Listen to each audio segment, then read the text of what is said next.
दर्शकवृन्द नमस्कार। नेपाल लाइभको विशेष कार्यक्रम बहसमा कांग्रेसको आजको श्रृंखलामा स्वागत छ। म पुष्पा केसी। यो कार्यक्रममा हामी नेपाली कांग्रेसको 14औं महाधिवेशनलाई केन्द्रमा राखेर विभिन्न सामग्री प्रस्तुत गर्दै आएका छौं। नेपाली कांग्रेसको नीति र नेतृत्वका विषयमा हुने बहस र महाधिवेशन केन्द्रित गतिविधि यो कार्यक्रमको प्राथमिकतामा पर्दै आएका छन्। यसै क्रममा आज हामीसँग नेपाली कांग्रेस निकट नेपाल विद्यार्थी संघका पूर्व महामन्त्री कुन्दन राज काफ्ले हुनुहुन्छ। स्वागत छ। धन्यवाद। सन्चै हुनुहुन्छ? नेपाली कांग्रेसको नियमित महाधिवेशन हुने सम्भावना कतिको देख्नुहुन्छ कि नेविसंघमा चाहिँ तपाईले नेतृत्व गरेको नेविसंघको जुन अवस्था छ त्यही अवस्थामा पार्टी पुग्ने देख्नुहुन्छ? के छ सम्भावना? त्यस्तो हैन। नेपाल विद्यार्थी संघ चाहिँ अब विभिन्न कारणले कांग्रेसको भातृ संगठनको हिसाबले नेपाली कांग्रेसको नीति तथा निर्देशन केन्द्रीय समितिलाई गर्नुभयो। अहिले केन्द्रीय समितिले गर्ने निर्णय हो, यो कसैले गर्ने हैन। र नेपाली कांग्रेसको महाधिवेशन गराउनुपर्छ। नेपाली कांग्रेसको महाधिवेशनको विकल्प छैन।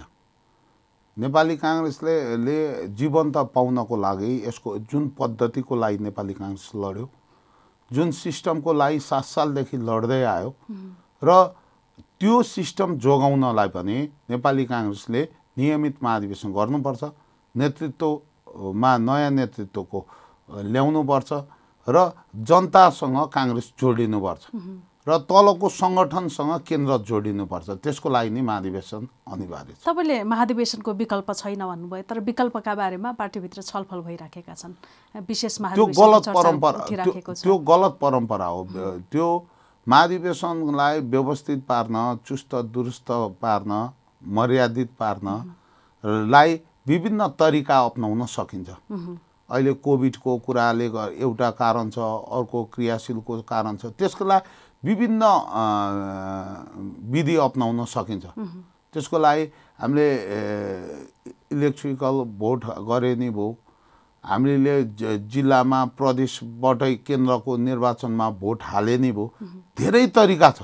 तर महाधिवेशनको विकल्प महाधिवेशन हो। महाधिवेशन गराउनुपर्छ र महाधिवेशन गर्दाखेरि कुनै पनि कांग्रेसका कार्यकर्तालाई म चाहिँ कमजोर भइछु, म चाहिँ फरक कांग्रेस रहछु भन्ने अनुभूति गराउनुहुन्न। नेपाली कांग्रेसका देशभरिका कार्यकर्ताहरूलाई, देशभरिका क्रियाशीलहरूलाई नेपाली कांग्रेसको महाधिवेशनले चाहिँ रक्त सञ्चार गर्ने, उच्च मनोबल बनाउने र नेपाली कांग्रेसको दृष्टिकोण सहितको महाधिवेशन वर्तमान रूपमा आवश्यकता हो। त्यही भएर महाधिवेशनको विकल्प छैन। अब अहिले 4 लाख भन्दा धेरै नयाँ क्रियाशील सदस्य थपिनु भएको छ भन्ने सुन्नमा आएको छ। करिब 9 लाखको हाराहारीमा क्रियाशील सदस्य हुनुहुन्छ अहिले। यो सन्दर्भमा क्रियाशील सदस्यताको विवाद अझै पनि टुङ्गिसकेको छैन। यसले गर्दाखेरि 13औं महाधिवेशन प्रतिनिधिलाई आधार मानेर अबको 14औं महाधिवेशन गर्ने कि भन्ने पनि छलफल भइराखेको छ।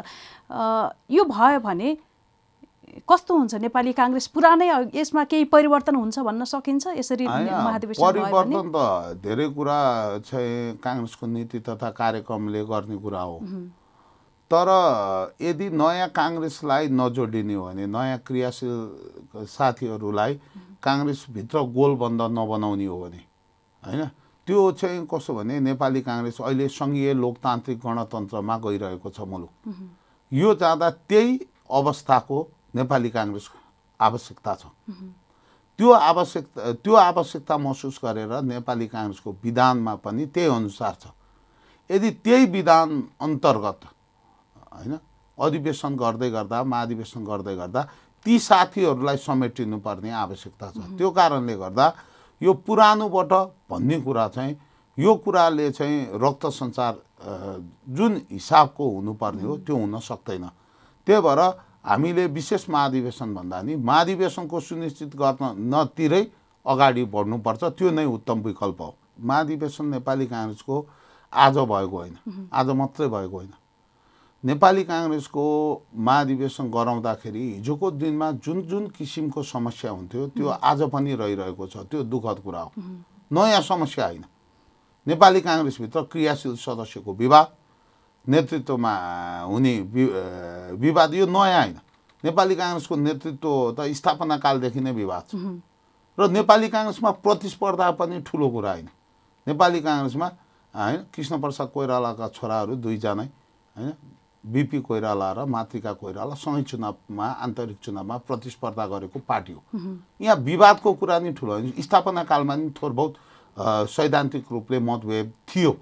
तर विषयवस्तु के हो भने नेपाली काङ्ग्रेसले चाहिँ गर्नुपर्ने कुरा, नेपाली काङ्ग्रेसको नेतृत्वले, नेपाली काङ्ग्रेस सिङ्गो केन्द्रीय समितिले गर्नुपर्ने कुरा किन गरिरहेको छैन, समस्याको कुरा त्यो कुरा चाहिँ गलत हो। यो म यसलाई उसलाई होइन, हाम्रो परम्परादेखि लिएर हाम्रो मनोवृत्ति नै गलत हो। यो नौलो कुरा होइन। क्रियाशीलको विवाद कहिले चाहिँ थिएन र नेपाली काङ्ग्रेसमा, जहिले नै थियो। तर त्यो एउटा निश्चित नियम बनाइसकेपछि यो फर्मेटले अगाडि बढ्नु भएपछि एउटा र मेटेरियल मिसिनमा निक्लिने, प्रोडक्टबाट निक्लिन्छ, नत्र ड्यामेज बेस हुन्छ, फेरि रिसाइक्लिङ हुन्छ। त्यो सिस्टममा पार्टी नचलेको कारणले गर्दा यो रहिरहेको अझै नेताहरूको होइन लुछाचुडीले गर्दा यो अवस्था आएको। त्यो कुरा यसमा महाधिवेशन नहुने अवस्था सिर्जना हुनुमा को बढी जिम्मेवारी? अब स्वाभाविक रूपमा सिङ्गो सानेपा जिम्मेवारी छ, केन्द्रीय समिति जिम्मेवारी छ, सँगसँगै जिम्मेवारी पदीय रूपले जिम्मेवारी रहनु भएको आदरणीय अग्रज नेताहरू नै जिम्मेवारी हो। अब त हामी जिम्मेवारी छैनौँ। हामीलाई क्रियाशील सदस्य बाँड भन्नुभयो, हामी गाउँ गाउँमा गएर बाँड, जिल्ला केही समस्या त छैन नि त, कहीँ समस्या छैन। समस्या कति भने सीमित जिल्लाहरूमा समस्या छ, सबै ठाउँमा नि छैन। पार्टीले क्रियाशील सदस्य बुझाएर लिन पार्टीको डेडलाइन भन्दा पहिले बुझाउने जिल्लाहरू नि छन्। विवाद मात्र होइन, बुझ्नुभयो, जुन डेडलाइन हो त्यो डेडलाइन भन्दा पहिले क्रियाशील सदस्य बुझाउने जिल्लाहरू नि छन्। भनेको मतलब सिङ्गो देशभरिको विवादको पर्सेन्टेज हेर्दा त अत्यन्त कम छ नि त। त्यसलाई आधार पारेर सिङ्गो महाधिवेशन नै गुमराममा राख्न पाइँदैन। महाधिवेशनको सुनिश्चितता गर्नुपर्छ र महाधिवेशनको विकल्प महाधिवेशन हो। महाधिवेशनको विकल्प चाहिँ अब तपाईँले अहिले भन्नुभयो नि विशेष महाधिवेशन अगम अरू नि छन्। मैले भनेको भन्दा नि छलफलमा आएको होइन, तपाईँले विषयवस्तु उठाएको भनेको।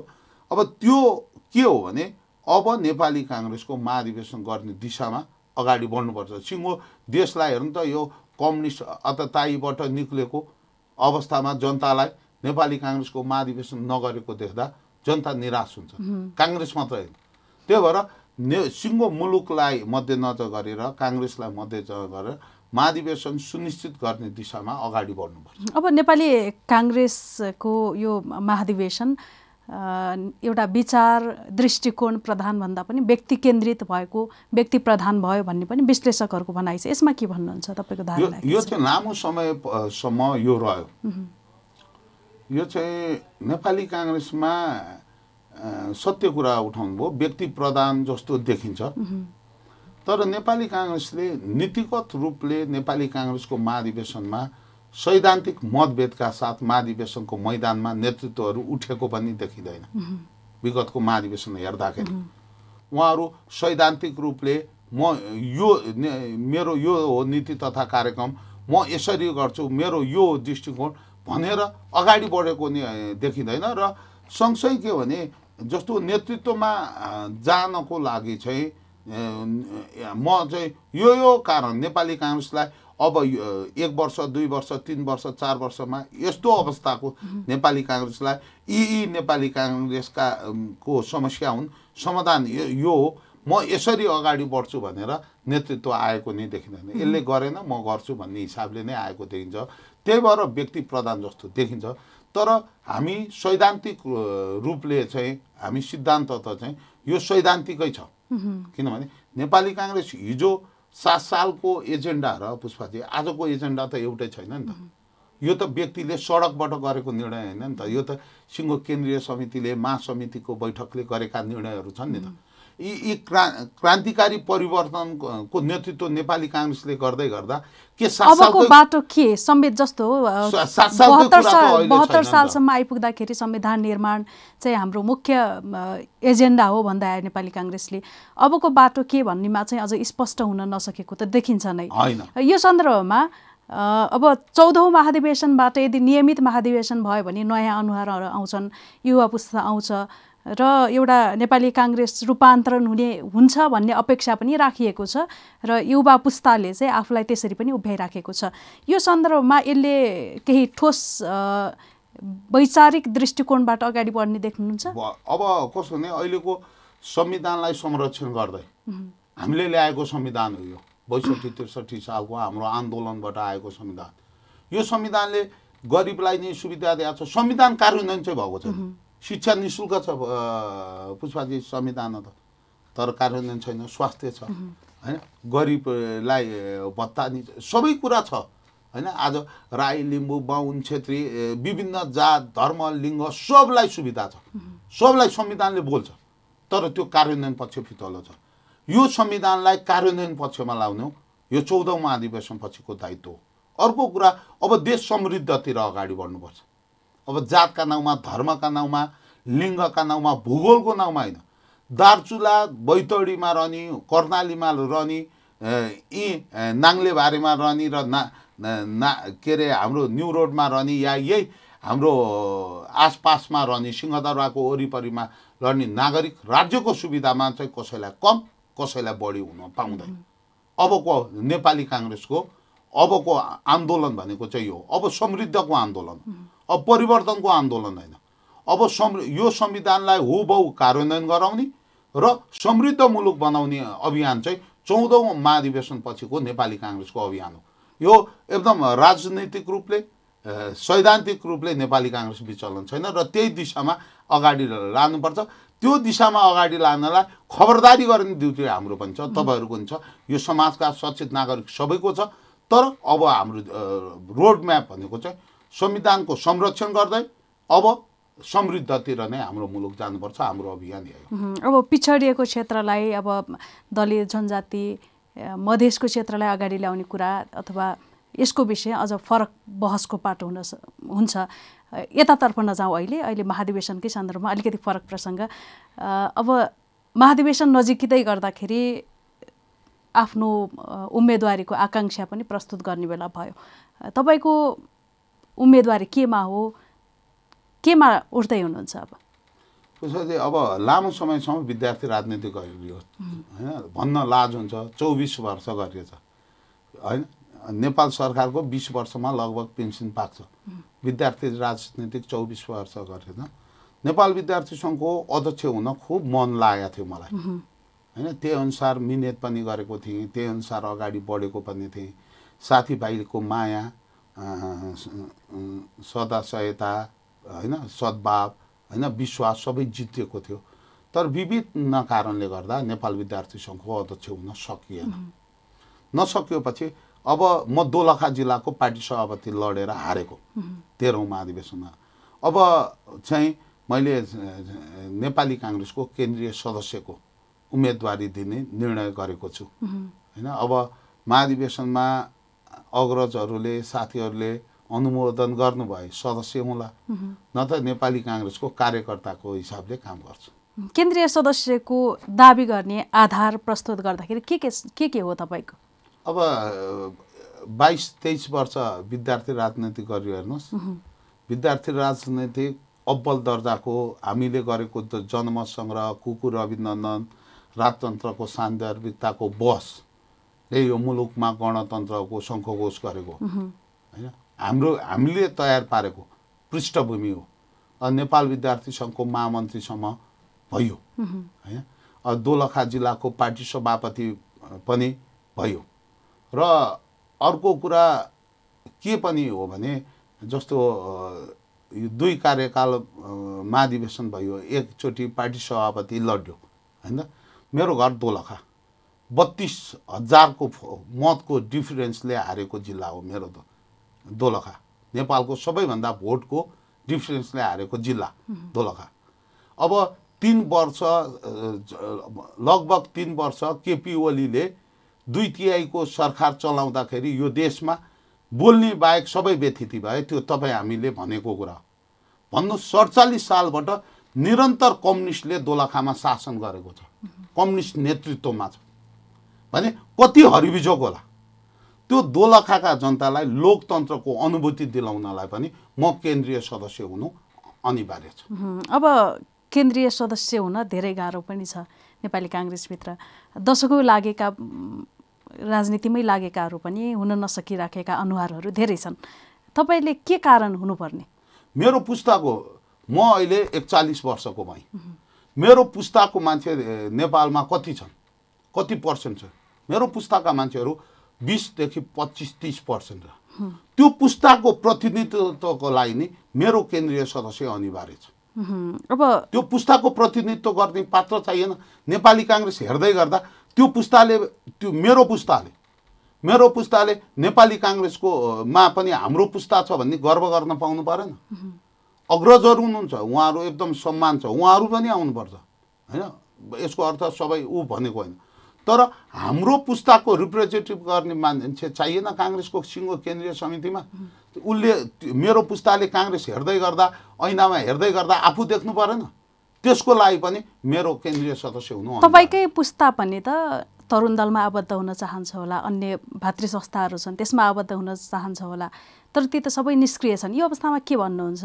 यो एउटा लोकतान्त्रिक पार्टी भन्ने तपाईँहरू होइन आफूलाई, तर यति धेरै त्यो अलोकतान्त्रिक व्यवहार चाहिँ अभ्यास किन काङ्ग्रेसभित्र? यो चाहिँ कस्तो भने तपाईँलाई भन्छु, विधान सम्मत रूपले नेपाल विद्यार्थी सङ्घको महाधिवेशन होस् भनेर गर्दाखेरि अनसनमा बस्ने, रिले अनसन, आमरण अनसनमा साथीहरू बस्नुभयो होइन। त्यस्तो गरेको पार्टी हो नेपाली काङ्ग्रेसमा हामीले गरेको हो, त नगरेको कुरा होइन। तर तपाईँले कस्तो भने हामीले आफ्नो नेतासँग फरक विचार राख्न पाउँदछौँ। हामीले हाम्रो पार्टीको निर्णय विरुद्ध पनि निर्णयको पार्टीले गरेको निर्णय कार्यान्वयन होस् भनेर पनि हामी आन्दोलन गर्न पाउँदछौँ होइन, हामीले पाउँदछौँ र त्यो दिशामा अगाडि बढाउन हामी सक्दछौँ होइन। लोकतन्त्रमा त्यो त्यही हो। सबैले लोकतन्त्रमा त अमेरिकाको लोकतन्त्रको प्र्याक्टिस गरेको अझै हेर्नुहोस्, अस्ति भर्खर राष्ट्रपतिको चुनावपछि केही घटनाहरू यस्ता आउँछन्, सबैतिर आउँछन्। तर हामीले हेर्नु न, हामीले गरेको मुभमेन्ट नेपाली काङ्ग्रेसले हेर्नु, अहिले सानेपामा धरना छ, क्रियाशील सदस्यको विवादको विषयमा धरना छ, अनसन पनि थियो होइन। त्यो अनसन त ब्रेक, नेताहरूले ब्रेक गर्नुभयो, स्थगित मात्रै गरिएको भन्नुभएको छ, ब्रेक गर्नुभयो। त्यो सोल्युसनमा लानलाई त ब्रेक गरेको होइन। तर कस्तो भने तपाईँ हेर्नुहोस्, अरू कुनै पार्टीमा तपाईँ नेपाली काङ्ग्रेस बाहेक अरू कुनै पार्टीमा यस्तो देख्नु भएको छ तपाईँले? आफू नेताहरूले गरेको निर्णयको विरुद्ध नेताहरूले जे गरे हस हजुर भन्ने बाहेक देख्नु भएको छ? लोकतन्त्र भनेको त्यही होइन त। आन्तरिक लोकतन्त्र त मर्यादित व्यवस्थित, जुन हिसाबले पुष्पाजीले खोजेको जस्तो नपाइएको निश्चित रूपमा हो, तर जुन लोकतान्त्रिक पार्टीमा हुनुपर्ने आधारभूत कुराहरू नेपाली काङ्ग्रेसमा छ र जुन मर्यादित हुनुपर्ने त्यो छैन। त्यो मर्यादित बनाउन नै हामी केन्द्रीय सदस्यमा छिर्नु परेको। केन्द्रीय सदस्यमा उठ्छु भन्दै गर्दाखेरि एउटा समूह समात्नै पर्ने बाध्यता जस्तो छ नेपाली काङ्ग्रेसभित्र, स्वतन्त्र रूपमा जित्न सक्ने अवस्था छैन। तपाईँ कुन समूहबाट प्रत्याशी? म त कस्तो भने पुष्पाजी, यो समूहको विषयमा चाहिँ मेरो आफ्नो दृष्टिकोण छ। यो सबैको दृष्टिकोण र मेरो दृष्टिकोण मिल्दैन। नेपाली काङ्ग्रेसभित्र मन मिल्नेहरूको, स्पिरिट मिल्नेहरूको, विचार मिल्नेहरूको समूह निर्माण हुन्छ, त्यो समूहमा म हुन्छु होइन। यो चाहिँ कस्तो भने वैधानिक प्रावधान होइन। यो कुरा भनेको चाहिँ त्यति टिम हो। तपाईँको यही नेपाल लाइभभित्र नै टिम होला नि, चिया खान जाने साथी छुट्टै होला, घर जाने बेला बाटो पर्ने छुट्टै होला, ओ यस्तै हो टिम भनेको। यो यस्तो बाहिर जसरी परिभाषित गरिन्छ नि त्यस्तो हुँदैन टिम भनेको। स्पिड मिल्नेहरूकै हो। त्यही भएर भनिन्छ नि, पहिला फलानु दाई या फलानु दिदी फलानु टिममा हुनुहुन्थ्यो या फलानु साथी हुनुहुन्थ्यो, अहिले यो टिम गऱ्यो भने त्यो स्पिडको हो। यो ठुलो कुरा होइन, यो त्यत्रो भयङ्कर कुरा होइन, यो सामान्य कुरा हो। यो महाधिवेशनको उसमा हुन्छ। यसलाई टेक्निकल्ली चुनाव जित्नको रूपलाई कसैले रणनीतिको रूपले प्रयोग नै गर्छन्, कसैले यसलाई वैचारिक रूपले प्रयोग नै गर्छन्।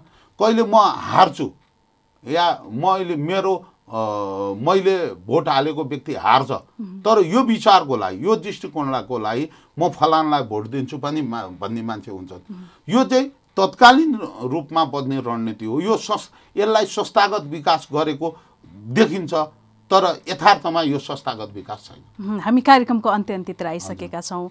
अन्त्यमा आउँदै गर्दाखेरि महाधिवेशन नहुने सम्भावना बढ्दै गएको छ। तपाईँको उम्मेदवारी, तपाईँले चाहिँ एउटा उम्मेदवारीको आकाङ्क्षा राख्नु भएको छ, घोषणा नै गरिसक्नु भएको सन्दर्भमा यदि 13औं महाधिवेशन प्रतिनिधिकै निरन्तरता अनुरूप 14औं महाधिवेशन भयो भने पनि यो तपाईँको उम्मेदवारी जारी रहन्छ कि के छ यसको जे भयो नि म यसपालि केन्द्रीय सदस्यको उम्मेदवार हो म तर फेरि जे भयो नि म केन्द्रीय सदस्यको उम्मेदवारी हुँ तर म व्यक्तिगत रूपले म विशेष महाधिवेशनको होइन म महाधिवेशनको पक्षमा छु महाधिवेशनले रक्त सञ्चार गर्नुपर्छ भाइब्रेसन ल्याउन सक्नुपर्छ महाधिवेशन दृष्टिकोण सहितको पास हुनुपर्छ महाधिवेशनले नेपाली काङ्ग्रेसको महाधिवेशनले एउटा सगरमाथाबाट तल हेर्दाखेरि टेलिस्कोपबाट सबै देखेको जस्तै यदि माथि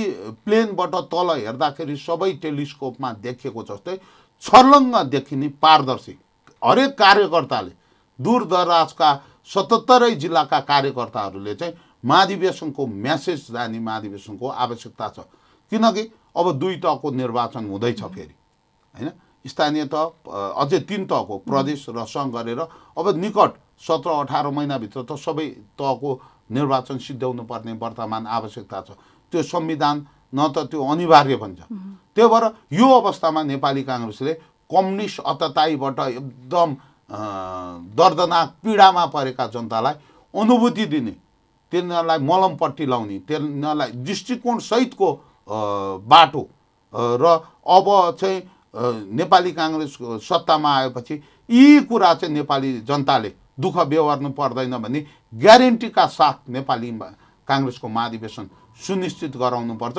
त्यो दिशामा हामी पनि लागेको छौँ तपाईहरू पनि लागिरहनु भएको छ यी देखिरहेका छौँ यसरी नै महाधिवेशन उन्मुख अगाडि बढाउनुपर्छ हुन्छ समय र विचारको लागि धेरै धेरै धन्यवाद धन्यवाद पुष्पाजी दर्शकवृन्द नेपाल लाइभको विशेष कार्यक्रम बहसमा काङ्ग्रेसको आजको श्रृङ्खलामा हामीसँग नेपाली काङ्ग्रेस निकट नेपाल विद्यार्थी सङ्घका पूर्व महामन्त्री कुन्दनराज काफ्ले हुनुहुन्थ्यो आजलाई यो कार्यक्रम यति नै अर्को विषय र व्यक्तित्वका साथमा हामी उपस्थित हुने नै छौँ नमस्कार